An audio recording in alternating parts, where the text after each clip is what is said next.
Hey, everybody. Welcome to Daniel Davis Deep Dive today. Ordinarily, when we take a look at the Russia-Ukraine war, we talk about some of the things that the leaders of the various countries are saying, or some of American politicians or generals, and then we look at the overall, the strategic view of what's happening. But ever so often, we actually get an opportunity to talk to somebody who's actually on the ground in Ukraine, and we have back with us today Matt VanDyke, who is currently coming to us live from Kiev. So, welcome back to the show, Matt, first of all.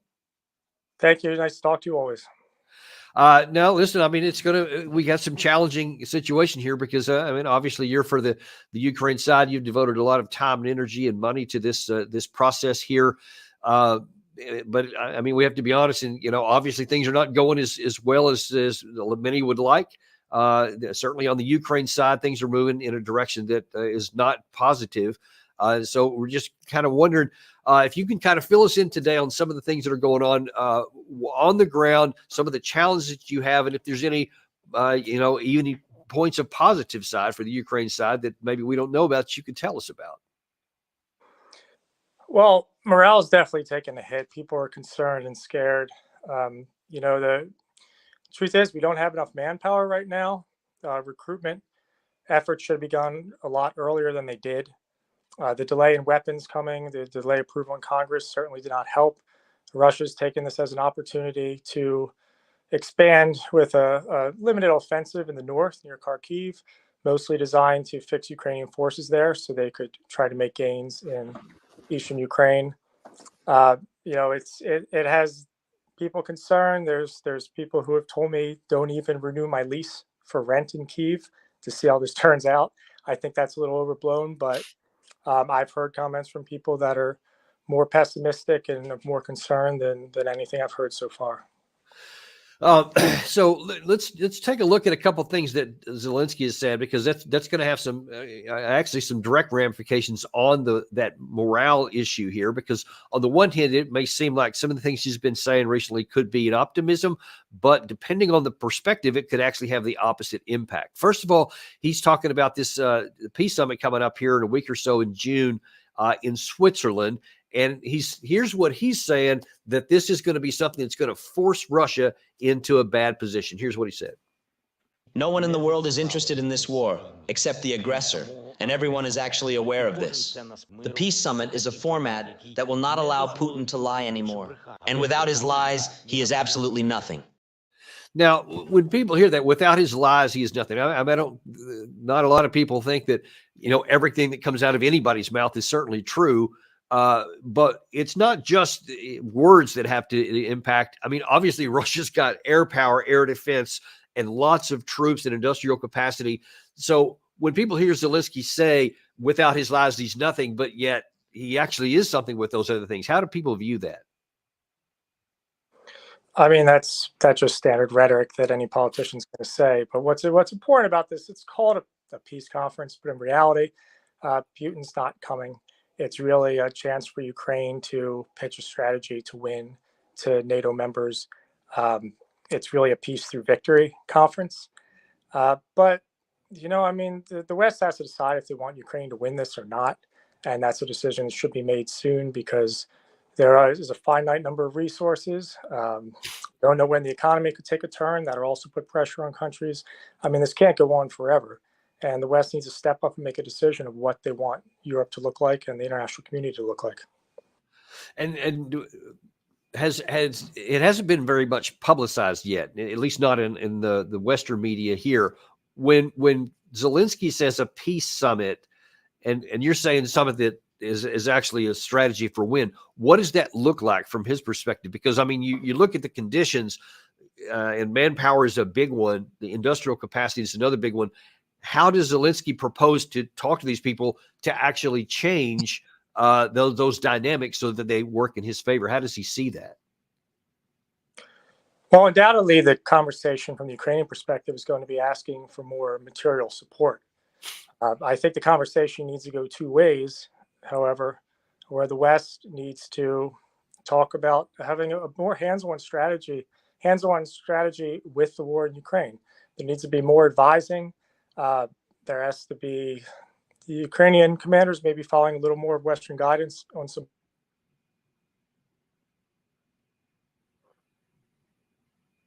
I think we may have lost a signal there from Matt. We'll wait and see if he comes back on here.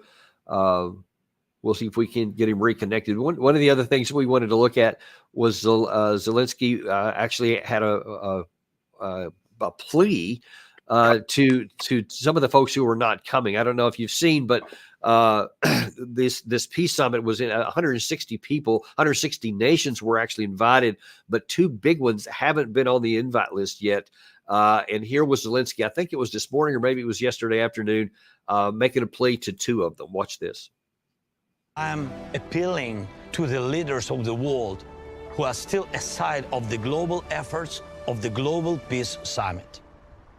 To President Biden, the leader of the United States, and to President Xi, the leader of China. We do not want the UN Charter to be burned down just like these books. And I hope you don't want to either. Now, the fact that the United States, at least so far, and China are not coming to this, it almost makes this summit seem like it's not going to have a lot of gravitas. To the people in Ukraine, to not just the people in Ukraine, to the soldiers or so, how do they see his Zelensky's credibility these days, especially because he promised so many things in 2023 that didn't come to pass? And when they see this happening now that doesn't have possibly not even Biden, much less Xi Jinping, does this do anything to undermine the credibility and the trust in the leader?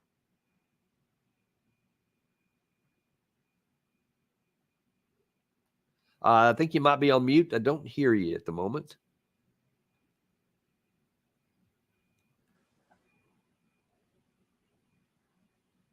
You there? Yeah, there we go. Got you now. We had one of Ukraine's famous power outages just now, so I had to switch over to cellular internet. Nice. Sorry about that. Zelenskyy remains popular here, and I don't think China and Russia not attend. I mean, it's very clear that China and Russia are an axis of evil side of this conflict, and it's not really a peace conference. Actually, probably a lot more would get done without Putin as a distraction there.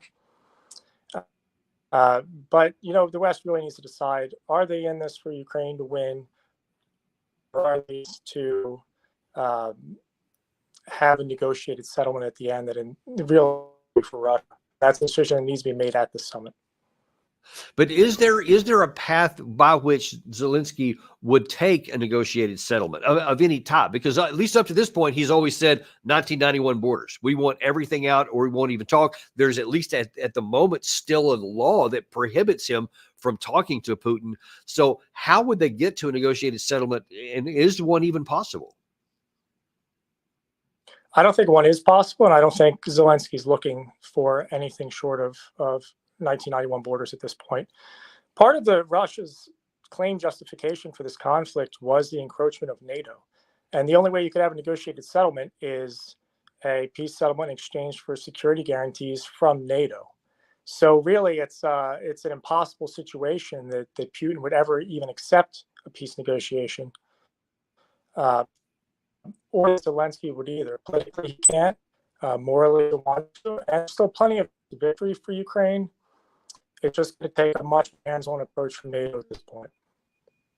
Yeah, I think I completely agree with you that Putin's not going to agree to anything that leaves Ukraine any kind of associated with NATO. So it would have to be a neutrality kind of situation here at the very minimum, probably also some loss of territory, which of course Ukraine doesn't want to do. But here's the problem.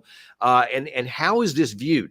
Because you mentioned it a minute ago, there is a manpower problem. And Russia literally has millions more manpower that they can go to over time. And if this continues into an attrition kind of battle, Ukraine can't win that long term. Is there any rational plan that you see that can change the dynamics on the manpower issue? Ukraine has to massively recruit and mobilize, probably lower the mobilization age more, increase pay, increase the leave for soldiers, treat them better. They need to mobilize the public as well. In a trench, a weapon to serve in it.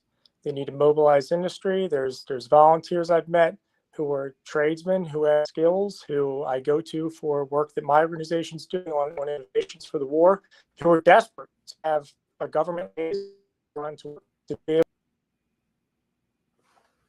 I think we have lost the feed there. We'll see if it comes back here. But one of the other things that we wanted to talk about was what happens if the war goes in the direction, let's just say hypothetically, that somehow Ukraine did get the manpower issue fixed. I don't personally foresee a path to doing that. But even if they somehow did and started winning on the battlefield, there is a big question of what Putin would end up doing in response. Here's what he just said very recently. They must ultimately understand that we also have weapons, and they know about it. Just as I said, we also have weapons that can hit targets on their territory. All of this really threatens conflict with the use of nuclear weapons, and therefore the destruction of civilization. Don't they understand this? So that's like the ace in the hole that Russia has. That even if somehow Ukraine can come up with a way to overcome the manpower issue, and somehow, let's say this peace summit was wildly successful in that all these nations, decided to really double down and just give everything that was requested, and that it actually later on started to succeed in pushing the Russians out, and all those defensive lines, the Surovikin lines that were not penetrated in 2023, suddenly start getting. Russia has a trump card, the nuclear weapons, which they have emphatically said, and they're just finished a couple of days ago. If they're not, I think they did finish this non-nuclear, basically tactical nuclear weapon exercise that they could use. So even if the Ukraine side can come up with a manpower solution and an equipment solution, I don't know how they get by on the nuclear capacity. What do people on the ground think about the possibility this could go nuclear if they had tactical success? Sorry about that. I get disconnected again. I believe I heard enough of your question, though. I don't think anybody here is really concerned anymore about the use of nuclear weapons. I think the Russia knows that would fundamentally change the nature of the involvement of the West and the repercussions for Russia. It would be an end to Russia for the next decade, economically, diplomatically, and so on. There's not really a concern. I don't hear people talking about worry about nuclear weapons on the battlefield. Russia is winning at this point, so they really don't have a need to use them. They also, at the level of training of their forces, it'd be very difficult for them to use a tactical nuclear weapon and then do maneuvers in that environment. So I don't think people are as worried about that right now. They're worried about losing a war of attrition, because it's very difficult to win a war of attrition against Russia. Right. And Ukraine really needs to listen to the Pentagon and focus on maneuver warfare, use the F-16s when they come in, use the drone capacity they've built as their air support, and go to maneuver warfare, because you cannot win a war of attrition against Russia. Russia does not feel the pain of casualties, partly because it's an authoritarian regime, and people can't say much about the casualty level to their leadership, and because Russia historically has always had more casualties than anybody else, and they always absorb it. And their industrial capacity to build their weapons, in addition to being right next door to China to get components for drones, everything that these high-tech solutions that Ukraine's been looking for are just not a realistic solution to this. They will always be countered by Russia in some way through electronic warfare or other means. We need to focus on recruiting soldiers, training them well, getting them what they need. And at the end of the day, it comes down to men with rifles gaining territory. And that's what has to be done.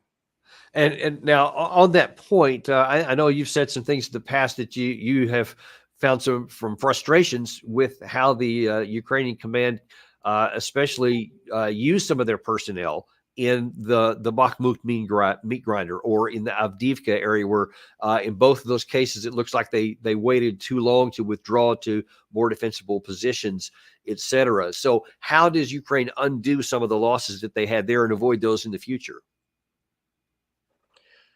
Well, Ukraine's fairly concerned with optics. They don't want to lose any territory. And part of that is also because it's very hard to get territory back, because when Russia takes it, they fortify it well, they lay mines, and you're going to lose a lot of people trying to get territory back that you've lost. but it also causes Ukraine to stay in places a bit too long, to end up getting surrounded at times, to have forces captured or killed. Bakhmut was an example of worrying about the optics of losing territory and having to fight for every inch of Ukraine.